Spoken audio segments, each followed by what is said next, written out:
Welcome back to Ether Hour, everybody. I am your host, Conrad Franz, joined as always by Dimitri Kaliagin. We have a great show for you today. We're back with another Q&A.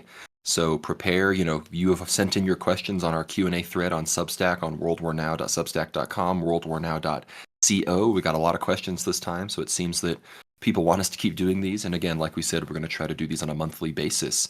But again, it's been a while since we've had an Ether Hour, so thank you so much for sticking around and not, unsubbing for those of you. There's a few of you did, so, curses be upon you and your household, right? But all of you that have stuck around, thank you so much. And I think we're going to get right into your questions. Dimitri, how are you doing?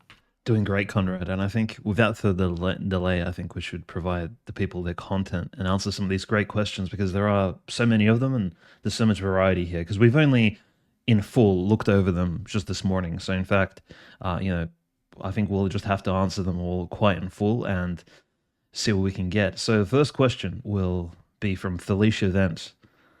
And she asks, Conrad, tell us what impressed you most about Russia, and would you consider emigrating should the US deteriorate further? And then the question is for you both. We are cradle Orthodox Greeks, born and live in South Africa. Things are really not good here, and Greece is not an option considering the volatility in Europe right now. We are considering taking a trip to Russia to investigate the possibilities in terms of lifestyle, affordability, and business opportunities in order to hopefully move there. Any suggestions in terms of specific locations we should look at initially? And since we don't speak Russian, would that be a major obstacle? So I guess, Conrad, the first question, what impressed you most about Russia? And would you consider immigrating there should the US deteriorate further? I think that's directed at yourself, so. Yeah, no, thank you for asking about my trip, Felicia. We appreciate it. But yeah, I mean, I was very impressed with Russia. Of course, I was only in Moscow, so I wasn't able to properly survey the hinterlands per se, but I met people from out there and they had nothing but positive things to say. And of course, I would say the main thing is you really can't feel the sanctions or the pressure, everything. Food is cheap, obviously, energy is really cheap, hotels were cheap, all sorts of things like that. Obviously, the exchange rate on the ruble is pretty good with dollars, so things like that can go a long way. I don't know how that is with South African currency, but I was definitely impressed. The Christmas markets were beautiful. Now that it's Christmas time, it's a beautiful, beautiful time to go there. They have it all very Christianized, very set up celebrating the birth of our Savior. And Red Square itself is a huge Christmas market. St. Basil's, you can go inside and everything, and it was very fantastic. It was definitely a I'm hoping to go back, and as far as myself considering emigrating, it's definitely on the list of places I would like to move if I had to flee the United States. There's a few other countries on that list: Cyprus, Montenegro, maybe somewhere in Southeast Asia, depending on how things go there. Argentina, perhaps. I don't know about these days, but depending on the situation. Uruguay, Chile, the cone of South America.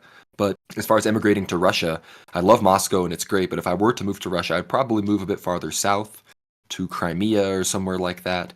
And I mean, I'm bullish on the new territories in the next few decades being good places to live. So, that's my take. But as far as moving to South Africa, obviously, Cradle Orthodox, that's good. But learning Russian, I would say Dmitry would agree. Like, you're going to have to learn Russian if you're going to live in Russia. Like, that's definitely just not, it's not an option to not learn Russian. You can't survive without knowing Russian properly. You won't be part of you won't be part of the society if you don't know Russian. And a lot of people there don't speak English. Like, besides like deep inner, non-coastal Montenegro, I'd never been to a place where, you kind of had to assume people don't speak English. Like, I've been to France, Italy, Spain. Most people there, especially in the cities or where tourists go, they can all speak English. Whereas in Russia, there's definitely people that speak English in Moscow in particular, but you can't assume that. Like, there's cab drivers, zero English. People at restaurants, waitresses at restaurants, absolutely zero English, so, you can't even get along at all in certain situations. So if you go, be sure that you have somebody that that speaks Russian there to help you.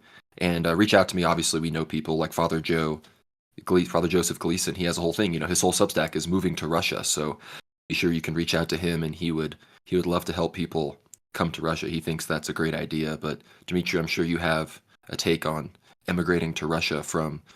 I mean, South Africa, that's kind of a no. Sorry, Felicia, that's kind of a no-brainer, about white people getting out of South Africa. But as far as other Western countries, your thoughts, Dimitri? Yeah, I think it's a completely valid question. Well, Conrad, firstly, it's good to hear that your trip went well and like some first thoughts. I think those are really great, and it's almost like this rare opportunity that I guess not many people get, especially now that things are getting really heated up. It's hard to get visas for different reasons.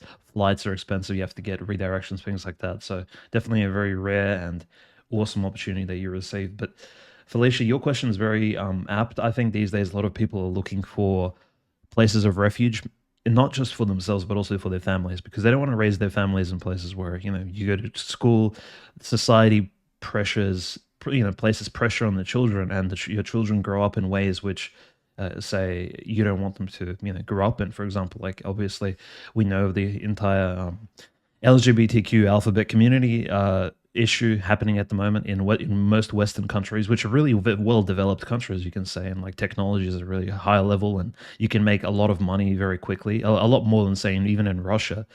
But you do have to pay the price in terms of social society, just social interaction and culture itself. And naturally, your spiritual life will suffer in the West. I mean, that's undoubtedly so.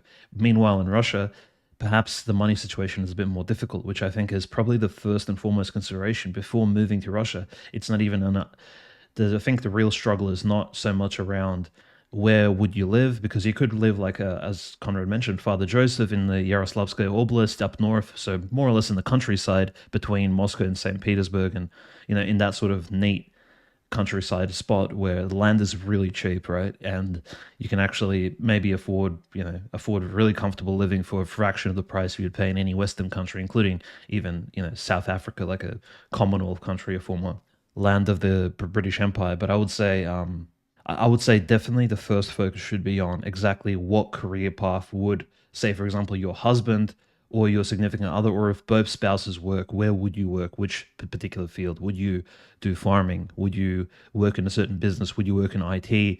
Would you work as school teachers? Things like that. Find employment first, especially given the sort of worldly recession we're moving into now. It's not guaranteed that Russia will have jobs for many people. So I think doing that research ahead of time is even more important than choosing where to live. Because again, as Conrad said, like Russia is very great anywhere you live. Even Moscow, even the worst suburbs of Moscow, you'll have an amazing church next to you, right? It's like almost every second street has a church. So the spiritual side of things is not even an issue. It's like you'll always have multiple priests, multiple churches, parishes to choose from.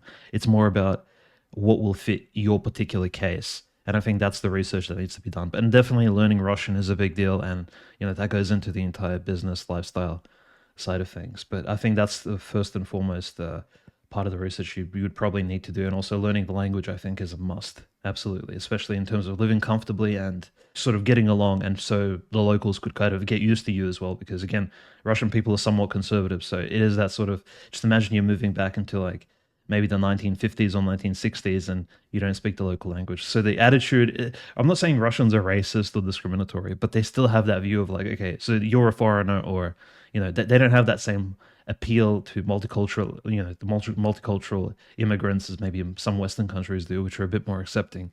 I'm not saying that's a good thing. That's just the reality on the ground. They're a bit more skeptical of newcomers, but that's okay. I think in general they're very friendly. So Yeah, I would say on that regard, people say that, oh, they're not, Russians aren't as friendly, they're not going to be as friendly to you on the street and everything. And sure, there's perhaps a little more of just a reserved, subtle coldness that you don't see maybe in Mediterranean countries or something like that. But I was specifically told that, like, oh, the people at the bank will be totally mean to you, and that just wasn't true. The people at the bank were perfectly normal, perfectly nice. Girls will smile to you if you're ordering at a restaurant. It's not like, some crazy, weird place where nobody smiles. It wasn't like that at all. It's just, just a little bit different. It's really nothing crazy in that regard. But to, I guess, finish off Felicia's general inquiry, you might know more about this than me, Dimitri. I'm not the most well versed. It says, what is the law in Russia in terms of civilian firearm carry? In South Africa, we have the luxury, thankfully, most of us are licensed carriers. Obviously, I'm in America. I live in Texas, so I can carry concealed without a license, which is nice. But the situation in Russia, I know that it's better than a lot of Europe, but it's definitely not as unrestricted as America. I don't know how it compares to South Africa, though. I think it's a great question. In Russia at the moment, it's quite easy. It may take a couple of months in order to obtain, say, a traumatic pistol, which is a very small caliber firearm, and you can actually, in about 6 months' time, have a license to carry a traumatic pistol. For not self-defense purposes, but simply just to have the license on you to carry one. But in terms of actually any caliber larger than that, or any weapon that more serious, it is a bit more difficult because yes, Russia has the very similar restrictions since the Soviet days. You do need a proper safe in your house. You do need the police to have your firearm registered. You do need a psychology report. Kind of test your mental health, make sure it's all right. All of these checks and balances do come into place. So it may take, and of course citizenship, things like that. It may take about 6 to 8 months in order to actually obtain the safe, obtain all the checks, in order before you can get your either hunting rifle, whatever, some sort of, I'm not saying military grade rifle, right? Which again is a vague term in the US. The debate's still going on what exactly is an assault, AR or something like that. I think those would be even further restricted in Russia, for example. And naturally, holding firearms illegally is a huge offense. So if you would want something like a pistol or a traumatic pistol, those can easily be obtained. But again, it's about, I would say, minimum 3 months if you do everything correctly. And again, the paperwork is very tedious as well. So 3 to 8 months, I would say. But yes, unfortunately, in Russia, it is still incredibly restrictive, unlike before the revolution, when Russia had essentially a Second Amendment where you could essentially carry firearms, especially outside of cities.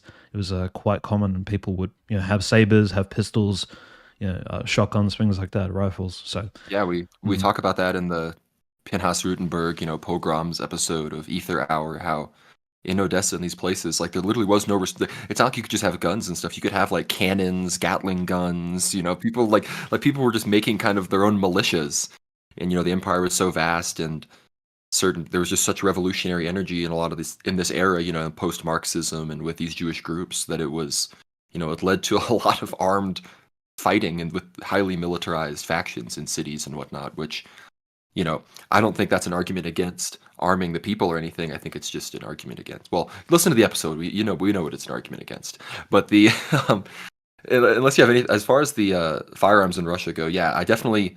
I mean, there's definitely. I also didn't see like people are like, oh, you go to Russia, it's like a military state. Like, unless you're in Red Square, you won't even see like quote unquote military police, and even then, it's just like two people in some like winter camo walking around. It's not like they have. Again, it's not like they have long guns or anything. Like, sure, they have guns like American police, but there was really no feeling of military occupation, or it's like, oh, the country is at war. It honestly didn't really feel like that. So that kind of is a good answer to the question on the firearms path. But Dimitri, where should we go next on this Q&A here? I think we'll spice it up and we'll get back to this. Is probably the coolest question I found, right? And I think from here on in, we can move further deeper into the question. So, a question from Mike, and thank you, Mike, for this.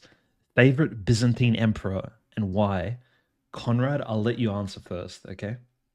Thank you so much for listening to the free preview of Aether Hour, everybody. Be sure to get behind the paywall to hear the whole thing. We get into our favorite Byzantine emperors, the situation with the EP and his jurisdiction, the situation in Ukraine and Russia. We talk about space and the ISS. We talk about the biblical origin of races. We talk about all sorts of interesting stuff. So get behind the paywall. You can ask us a question in the next Q&A if you get behind there, and get access to all the previous episodes of Aether Hour. So again, thank you so much for the support. And yeah, get behind the paywall, get all the information, get everything. And yeah, we'll see you in the next one. God bless. Thanks for listening.